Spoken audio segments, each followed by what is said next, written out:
श्री राम दोस्तों, आज हम बात करेंगे एंटी पेपर लीक बिल। संसद में 2 दिन से हंगामा चल रहा था। अखिलेश को बोलने का मौका मिला, उनकी पत्नी को बोलने का मिला, राहुल गांधी को मिला और भी कई सारे लोगों का मौका मिला, लेकिन किसी ने एक महाराष्ट्र की पार्टी है।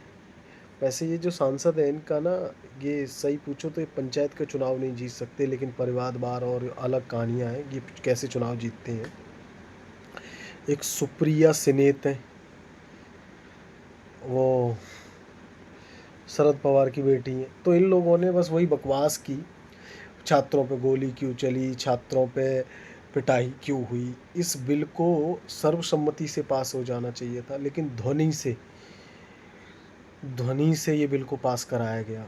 वैसे मेरे हिसाब से ये बिल वोटिंग से पास होना चाहिए था, ताकि पता रहता कि विपक्ष ने इसमें वोट दिया या नहीं दिया। छात्रों को, पब्लिक को पता होना चाहिए।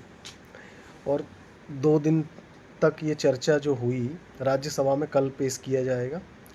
आज ये लोकसभा से पास हो गया। इसका सबको पता है, 10 साल तक की इसमें जेल है, 10 करोड़ रुपए तक का जुर्माना है।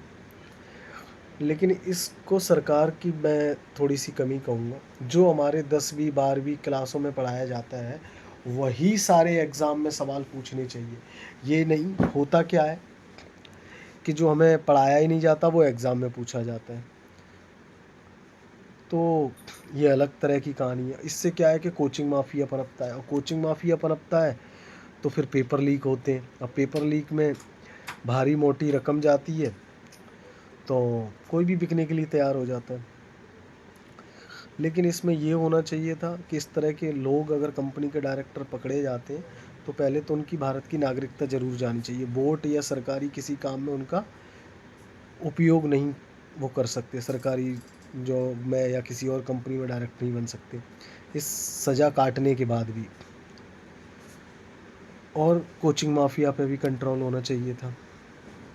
तो ये तो यहाँ तक की बात हो। अब हम बात करेंगे राहुल गांधी की। राहुल गांधी नफ़रत से इतना भरा बैठा है। एक तो उसकी भाषा शैली बहुत ख़राब है। आप देखो, सबको बोलना होता है कि स्पीकर को एड्रेस करके बोलते हैं, वो हमेशा इधर उधर चिंगमिंगा के बोलता रहता है। मेरे को भी ऐसी भाषा नहीं बोलनी चाहिए। भगवान मेरे को एक ना अच्छा वकील भी दे अगर मेरे को ये चैनल चलाना है तो, क्योंकि इनके पास तो बड़े कपिल सिब्बल जैसे वकील हैं। क्योंकि आप अभद्र कुछ भाषा बोल दोगे तो उसको पहले यूट्यूब ब्लॉक करेगा, फिर कोई एफआईआर वगैरह कर देगा। तो मैं तो ठीक ही बता रहा हूँ। लेकिन आप देखो, मोदी जी के लिए, अमित शाह जी के लिए ये कैसी भाषा का यूज़ करते हैं। और सबसे डरपोक आदमी भी है, क्योंकि सबको पता है कि सदन में बोलने से कोई एफआईआर नहीं होती, कोई कुछ नहीं होता। कह रहा है पायलट गन का यूज़ हुआ, तो पायलट गन का यूज़ देखो, पहले तो ये कह रहा है कि अमित शाह जी निकल रहे थे, डर से कांप रहे थे, पता नहीं कौन सी ये भोले बाबा ने दिव्य दृष्टि तो धृतराष्ट्र वाली जो विदुर को दी, वो विदुर शायद विदुरी थे उनको दी थी, वो तो इनको दे रखी हो तो पता नहीं। कश्मीर में यात्रा करते तो कहते पहाड़ पे मेरे को दिख रहा था, मोदी जी का काफिला जा रहा था तो मेरे को डर दिख रहा था। और इतने ये जब भी केस होता है तो ये माफ़ी मांग लेता है।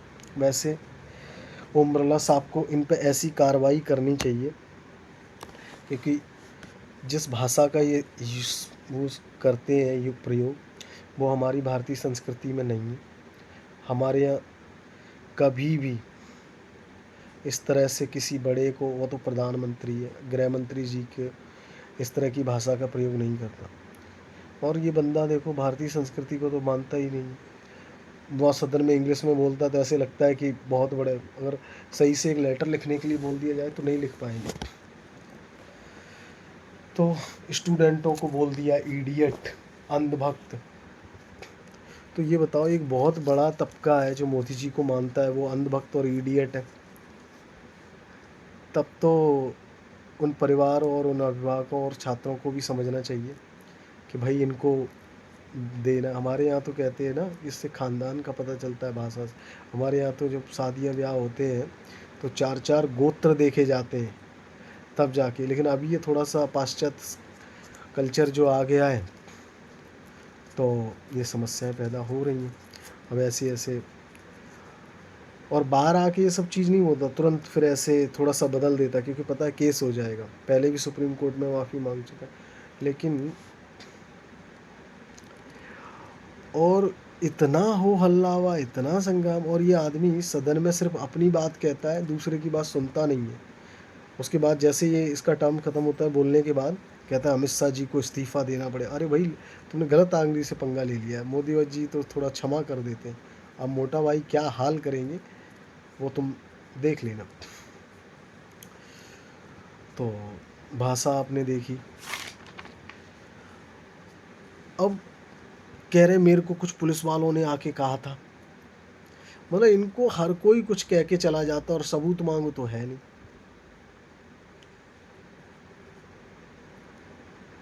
तो ऐसे नेताओं को आप सदन में देखते हो किस तरह से जनता का पैसा और समय बर्बाद करते हैं। और अब मैं पायलट गन का बता दूं, 3-4 बैरिकेटिंग लगाई जाती हैं। अगर भीड़ उग्र हो रही है, पहली बैरिकेटिंग तोड़े, दूसरी तोड़े, तीसरी तोड़ती है, तो पायलट गन यूज कर सकते हैं। और वैसे इनको लगी नहीं। अगर इनको लगती है तो इन्होंने मेडिकल क्यों नहीं कराया? मेडिकल कराते, एफआईआर कराते, वो सब कराया नहीं। और दाग धब्बे जो अपना दिखा रहे हैं, वो देखो, डॉक्टर मेडिकल होता तो अच्छे से फिर जो भी कानून के अनुसार कार्रवाई होती वो कार्रवाई करवाते। और इस सब का ऑर्डर कोई भी मंत्री नहीं देता। जो हमारे जितेंद्र जी मंत्री हैं, जिन्होंने एंटी पेपर लीक बिल जो पेश किया था, उन्होंने बताया कि कह रहे इस सिचुएशन में ग्राउंड पे जो अधिकारी है या मजिस्ट्रेट है वो ही डिसीजन लेते हैं, कोई मंत्री ऑर्डर नहीं देता। तो भाई इनका आईक्यू लेवल तो सबको पता ही है। वैसे भाई एंटरटेनमेंट के लिए भारत वालों को बहुत मोटा खर्चा करना पड़ता है पर डे का, 10 से 11 करोड़ रुपए। ये संसद भवन, कितने सांसद हैं और कितने ऐसे लोगों को, पब्लिक वाले ना सिर्फ वो हनी सिंह के गाने और जेनजी वगैरह ये सब देखते रहते हैं ना। इन सबको संसद की कार्रवाई देखनी चाहिए। और जितने जो जिसके क्षेत्र से जो सांसद और विधायक चुन के आते हैं उनकी पर्सनल लाइफ को भी स्टडी करनी चाहिए कि ये कितना काम करते हैं। और आरटीआई या किसी और के थ्रू ये भी निकालना चाहिए कि इन लोगों को कितना पैसा मिला, कितना पब्लिक के लिए खर्च किया, और कितने बार ये पब्लिक के लिए सदन में मुद्दे उठाए। इनकी हाजिरी 50% भी नहीं होती है, आपके जो सांसद चुन के जाते हैं। और